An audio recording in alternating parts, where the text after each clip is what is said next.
Hello everybody, welcome back. Today we'll talk about and hopefully explain a concept that confuses a lot of guitar players and musicians in general, which is relative and parallel scales. You might have gotten to this maybe when you started to learn the minor scale or the modes and you got introduced to the idea and got confused by it, or maybe you haven't even heard of the terms parallel and relative, but they are a crucial concept when it comes time to improvise on the guitar, of composing music, of understanding relationships between scales and even chords. So certainly worth your while, and let's get into it. To get started, we'll want to pick a very simple scale as a launching pad for the rest of the video, and what's better than the good old major scale in the key of C. The major scale, just like every other scale, has a formula, has a way that it is built, and this formula can be expressed in very simple terms as a series of distances, or technically speaking, intervals between every note that makes it up. There are of course various other ways of looking at scales formulas, and some of them might even be more informative than the ones we'll use today, which are simple sequences of whole steps and half steps. I will see in a second, but I want this video to make sense to everybody, no matter your current level,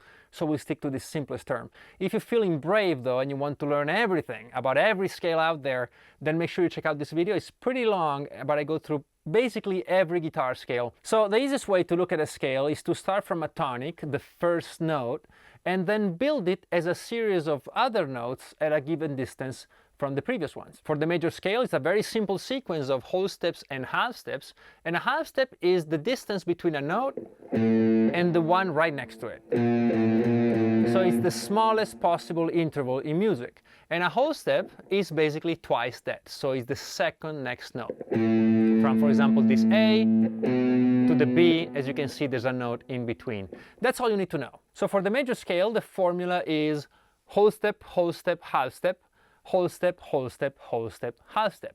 And if I start now from my tonic or my root, which is C, and I count up whole step, half step, whole step, whole step, half step, I realize that I end up with only natural notes. There's a whole step between C and D, a whole step between D and E, a half step between E and F, and so on. And that's actually why we picked it. We wanted the simplest scale possible, so no sharps and no flats. If we had started on a different note, say for example A, the A major scale would actually have 3 sharps. If we had started on F and followed the formula, we would end up with 1 flat.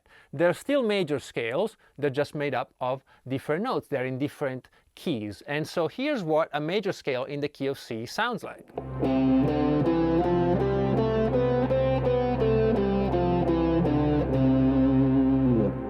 If we wanted to create a different scale, maybe because we don't feel so happy and bright as the major scale implies, and instead we're in a bit of a darker mood, we will probably have to find a different formula that will give us a different scale that will hopefully convey our sadness and inadequacy. Luckily, I guess, there is a scale that does just that. It's called the minor scale, and of course it will have to have a different formula, otherwise we'll end up again with a happy and bright scale.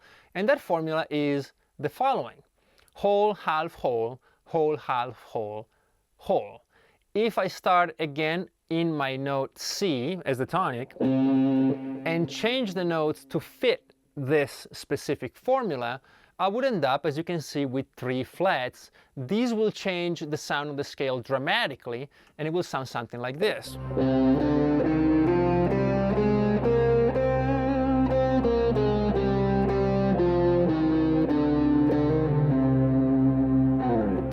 If sadness is what you're going for, mission accomplished. If instead of sad I feel maybe a little more exotic, I would have to look for another scale, and thankfully there is one for that as well, and it's called Phrygian.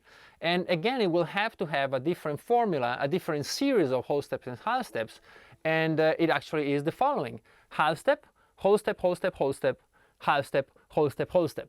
And applied to C will again give me a different set of notes, and it will actually sound like this. You hear this first half step,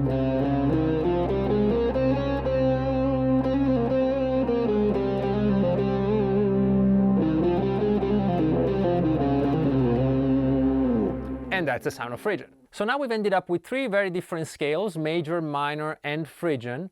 They all share the same tonic, or the same starting note, C in this case, but then branch out into different formulas and therefore different notes, and therefore different sounds and different emotional content.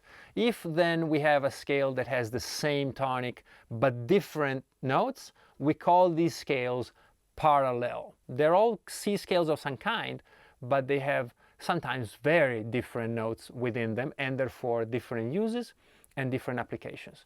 It's actually pretty simple. Now let's get back to C major for a second. Remember the formula? Whole, whole, half, whole, whole, whole, half. You notice there's some color in this table, and that's not by chance. It's there for a reason, and you'll discover why in a second. Let's think again of the minor formula. Remember? Whole, half, whole, whole, half, whole, whole. If you stare intently at this, you might start noticing something, and that is that the formula for the minor scale is actually already included. It is within the major formula. If you don't believe me, instead of counting from the first note, look at the A, right? Let's look at the note A in C major.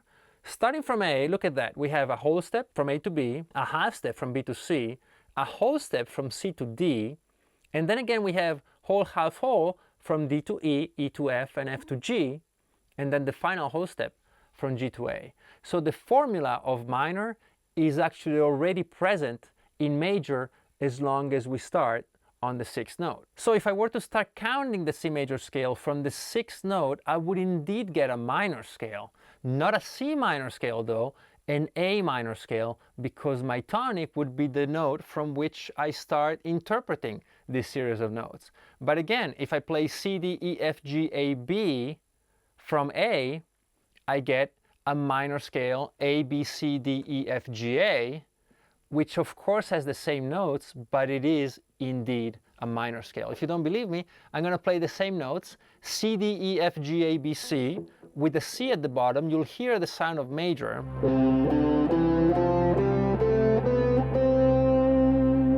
Now I'll play the same exact notes, but starting on A, and I will put an A at the bottom, and you'll feel the complete difference.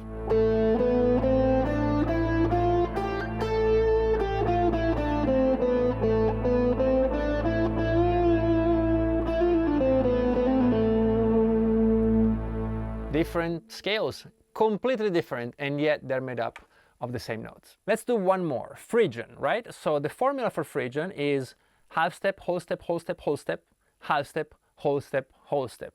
Let's look at the major formula again. Can you find this Phrygian sequence in there? Of course you can if you start from the third note E. Look at that. You got half step from E to F, then a bunch of whole steps, 3 of them, then you get another half step, and 2 other whole steps. So if I were to play a C major scale, all natural notes, remember, but consider E as my starting point, as my tonic, as my home, I would indeed get a Phrygian scale in the key of E. This Phrygian scale would absolutely comply with any requirements for it being Phrygian, but it will still share the same notes as C major. And now to demonstrate it again, I will again play only natural notes, so C, D, E, F, G, A, B, C. But if I play it over a C drone, which I'll add later, it will sound like a major scale.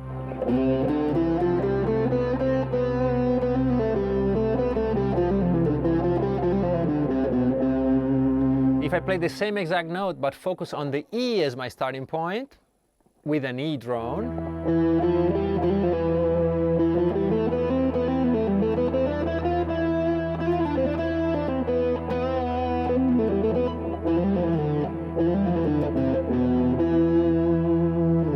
I've played exactly the same notes, different phrasings, but absolutely only natural notes. When I talk about starting on a different note, don't confuse this. It doesn't mean that the first note I play is that note. It just means that that note becomes my starting point, becomes home, right? Becomes the note by which the rest of the scale is measured.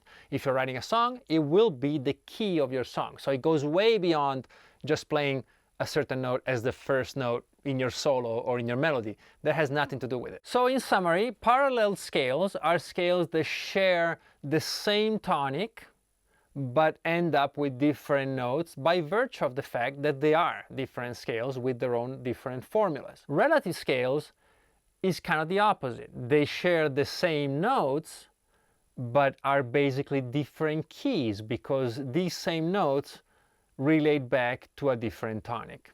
It's actually a very simple concept when you look at it that way, but it's crucial in so many aspects of playing.